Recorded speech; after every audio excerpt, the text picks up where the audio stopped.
Hello, kindergarten families. We've decided that it would be a great idea to do a video for the kindergartners about their ELA lessons. So I'm going to walk you through this week's lesson, just as the kids are going to do it on the computer. And instead of doing it themselves, they can listen as I walk through. I would like for them to go back and play some of the games and do some of the activities. You also need to access their course for the file and to upload.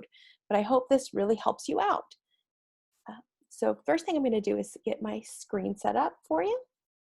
And we're going to pop right into this week's lesson. This is week 4 ELA for kindergarten.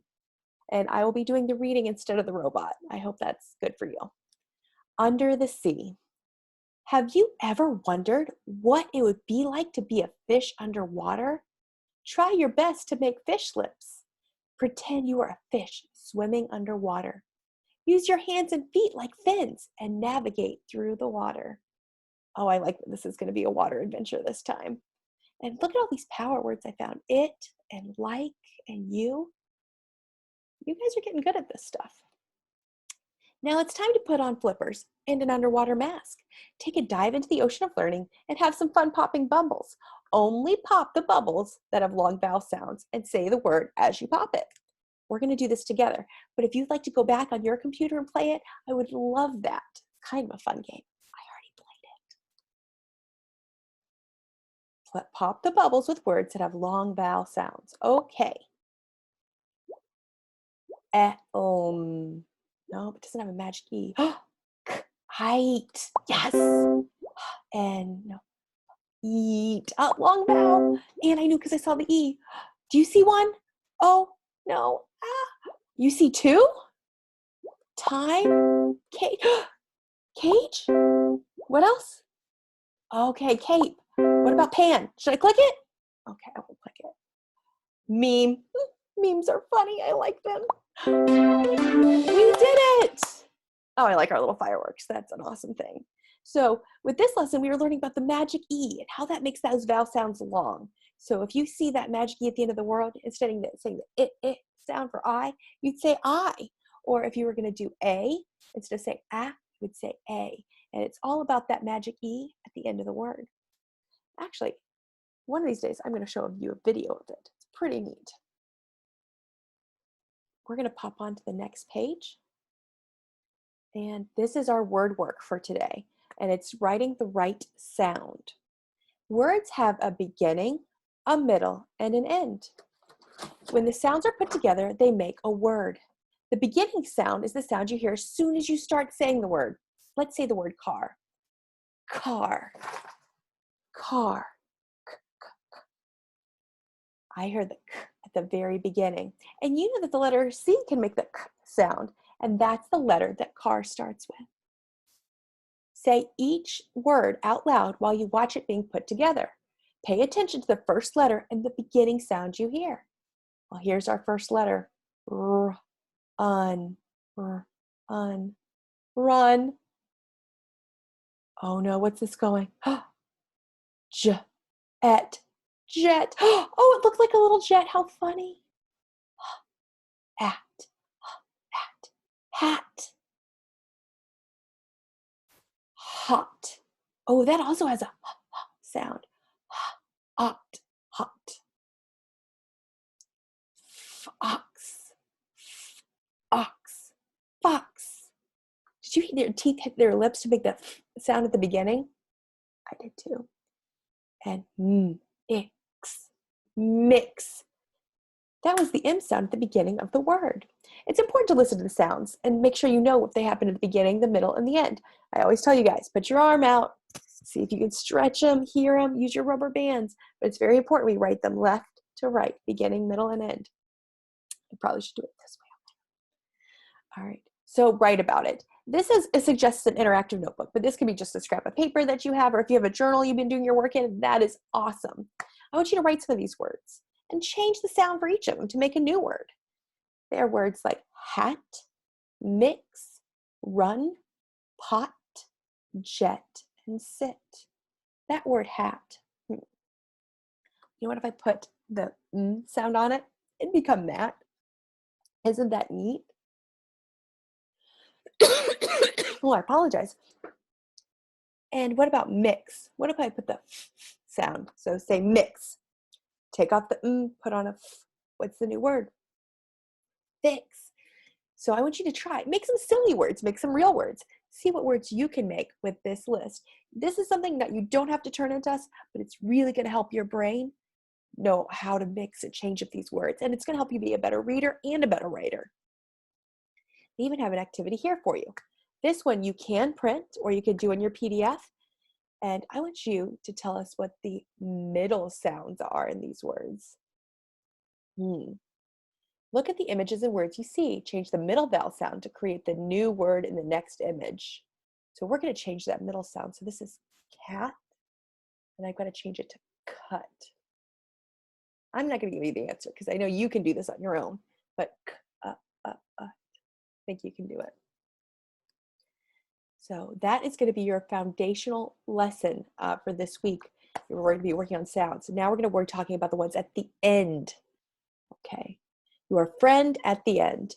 The ending sound is the last sound you hear in a word. Say the word dog out loud. Did you hear the g at the end? Look at the words from before. You know the beginning sounds already. Now it's time to focus on the end sound. The last sound in run is the sound. Did you hear the t sound at the end of jet? There's that t again at the end of the word hat. There's the t sound you know from the letter hot. Oh, I think that one had a middle vowel change. Say it one more time. Do you hear the sound fox? I hear the x right there at the end, and there's my letter X.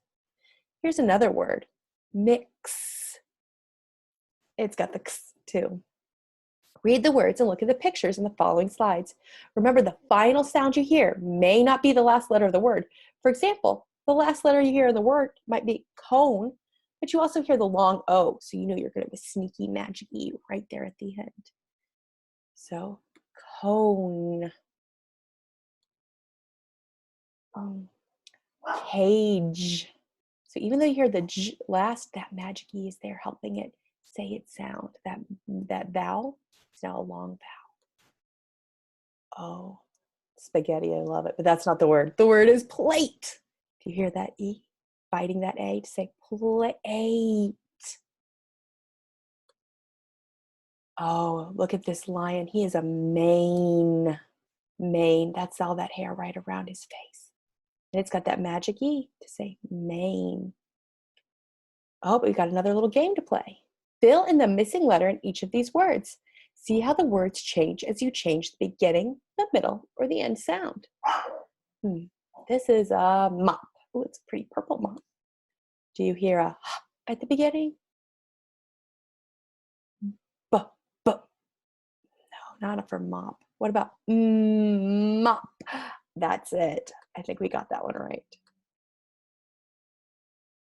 You are mopping up all the answers to the questions and putting words back in order. You knew how to add the beginning sound to the word mop. Okay. Oh, I know this. This is a picture of a map. Now this time they want us to say the sound in the middle. Map. Map. What do you think it is? You sure? All right. Are we right? We're headed in the right direction with answers like that one. You knew what letter made that middle sound in the word map. One more. Oh, she kind of looks angry, but that's not the word. The word is mad. Mad. What do you hear at the end of the word? Let's see if they give us some clues. Mad. What do you think? Okay. You guys must have been practicing on smarty ants because you guys are a bunch of smarty pants. Good job. Now, here we have another interactive activity. You're going to use these words, but this time you're going to change the ending sound. So if I change the word hat to have a D at the end, it would be had. I could write down that word. What about thin? I really like the X sound. I'm going to put the X at the end. Ix, fix. You know what else? I also like the S sound for that. So let's try that. Is, fis. That's not a real word. But it's still kind of fun that I could do that. I mean, whatever I see, I can say. So write it down. See what else you can come up with.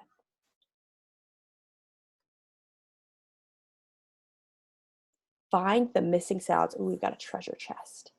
Every sound you hear in a word is important. The beginning, middle, and ending sounds all come together to make words. Without each sound, you would not be able to read or write words. It is important to focus on where you hear the sound to help you with your spelling. Use your spelling strategies box to help you. So we could sound out the word, we could write the letter that makes the sound, we could break it into parts, or we could use rhyming words. That's a good little treasure toolbox to have. Try your best to match the missing letters to the correct spot by focusing on the sound that it's missing. It may be at the beginning, in the middle, or at the ending of the word. Mhm. Oh my gosh, it's my favorite animal. It's a dog. D, oh. Well, the middle one's missing, so d, oh, g, d, oh, oh, oh. What? You think O? All right, we'll put that in there. Yes, that was a short O. Nice. Oh, I love hopscotch. Oh, that's the first word. Hop, hop. What do you think goes at the end of that? Hop. P? Good job.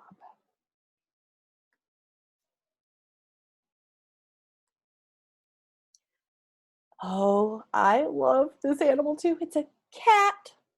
I can't say that word around my dogs though, because she goes crazy. Cat. Cat. What do you hear in the middle of that word? Yes, A. Good job. Meow. We added the short A to spell the word cat. What does the fox say? Da, da, da, da, da, da, da. This is a fox. What do you hear at the beginning of the word fox? Yes, good job.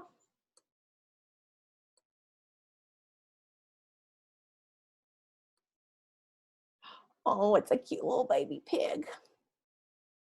What do you hear at the beginning of the word pig? I know they want us to the beginning because that's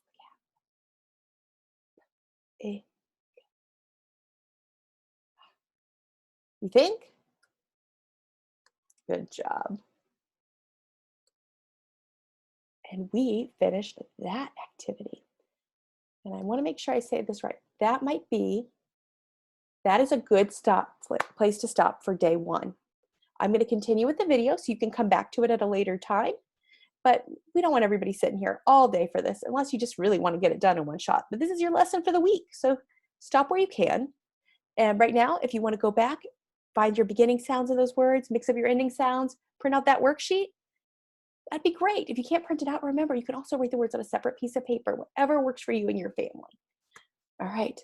So if you're going to do that now, come back here at this spot tomorrow and we'll finish this. For those of you who are staying on, let's read Under the Sea. Under the sea. Love it. Oh, we have a sound effect. Oh my gosh. It does make me want to swim. Get ready for an underwater adventure. Put on your scuba gear and take a dive into the water. Get ready to learn about all the neat things you see under the water. First, use your imagination to try the front stroke. Then try to swim using the doggy paddle. Finally, try the breaststroke. As you swim along under the water, think about the animals and plants you can see. There may be fish, coral, sharks, or starfish. Tell a friend or family member what you can see. Look at those power words. What you can see are all power words. Do you have any questions about plants or animals that live underwater?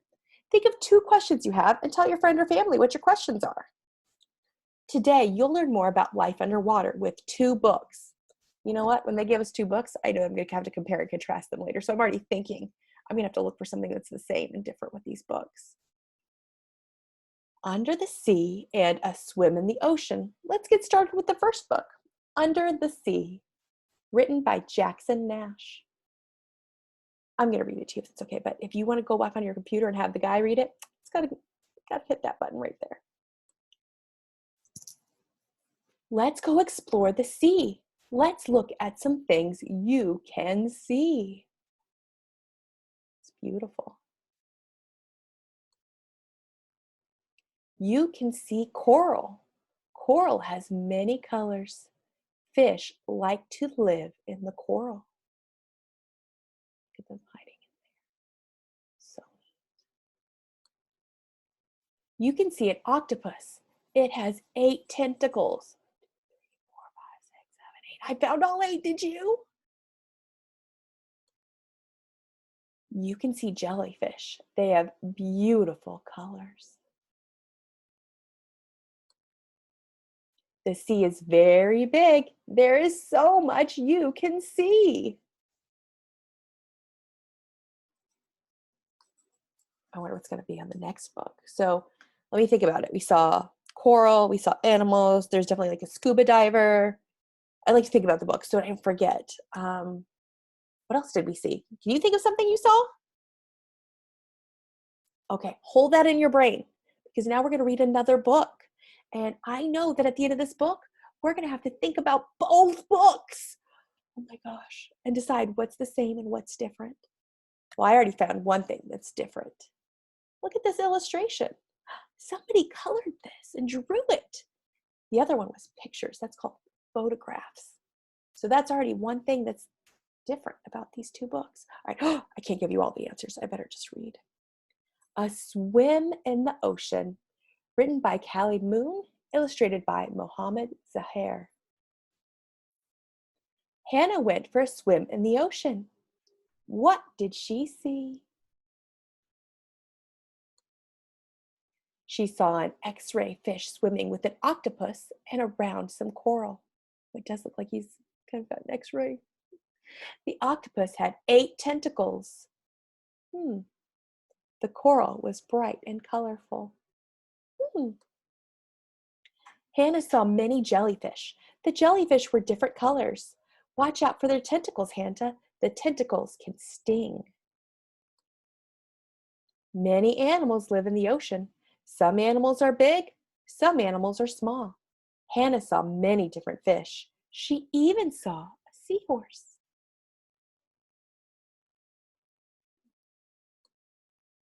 There are many things to see when you swim in the ocean. What's your favorite thing to see? I liked a lot of it. I want you to tell somebody right now, what's your favorite thing to see? Just tell me, what'd you like?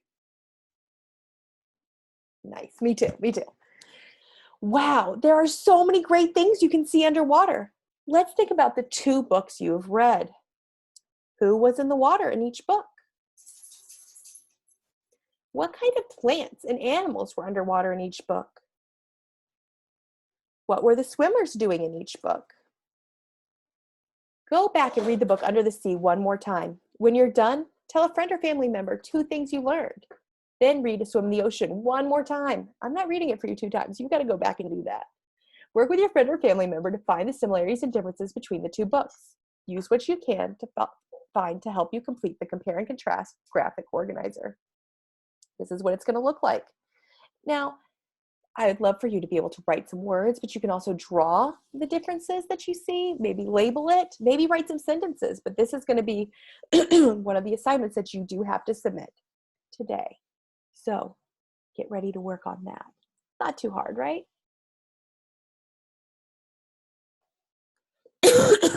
So there's one more thing that we have to do.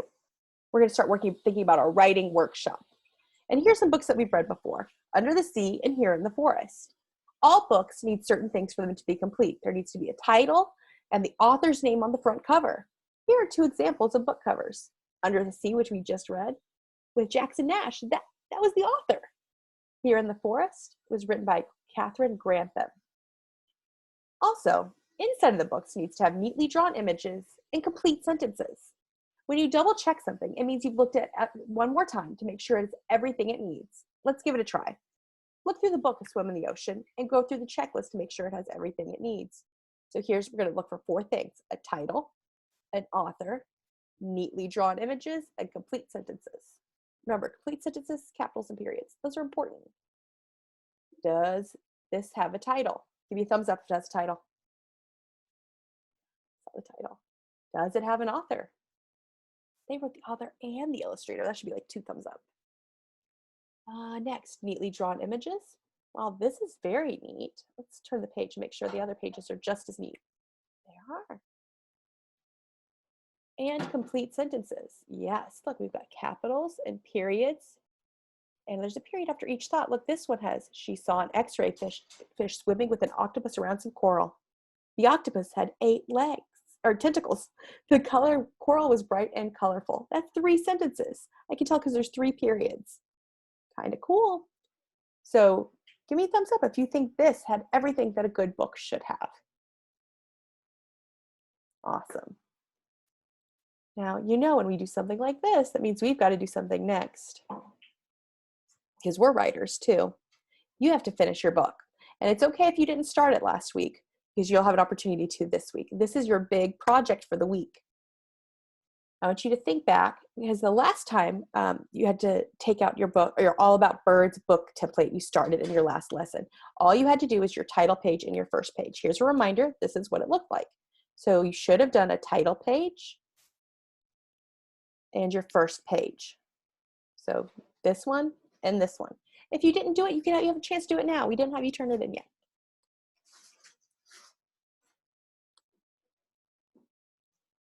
You can use the main topic and key details graphic organizer and the practice you did in the interactive notebook to help you. When you're finished writing, you can double check that you have everything you need. Use the Good Writer's Checklist to help you double check your work. You could add anything you might have forgotten or make changes to improve your writing. So you're going to need a book title. You're going to have to draw and color your pictures neatly. You need to draw pictures that help your reader understand. So if you're talking about underwater animals, but you're supposed to be talking about birds, you're not going to draw a pizza. That doesn't make sense. It doesn't help. You have to draw pictures that are going to help your readers understand about what you're writing. You want to use spaces between your words, an uppercase letter at the beginning of each sentence, punctuation, that means periods, exclamation points, and question marks. And you're going to use your best handwriting, because you know I love really good handwriting. Good writers need to make sure their writing is in excellent shape before they publish a book. They will have friends, coworkers, and family members read over their work and find and correct mistakes. Have a friend or family member read over your book and help you look for the mistakes. You can use the Good Writer's Checklist, this one right here, to help you. Now, about that sharing piece, I know Sunray Elementary, we have a Zoom schedule set up where there's 2 times that you can come and you can read your writing to the other kids and the teachers at the same time. I don't want to say the times on here because I think that this might go to other schools, but check our Zoom links and our announcements. And once you're all done with your writing, you're going to be able to share your book with us. And I'm so excited to see it. Now remember, your book is supposed to be all about the birds, okay? So don't get confused and start writing about the ocean. This is supposed to be a continuation of your writing from last week.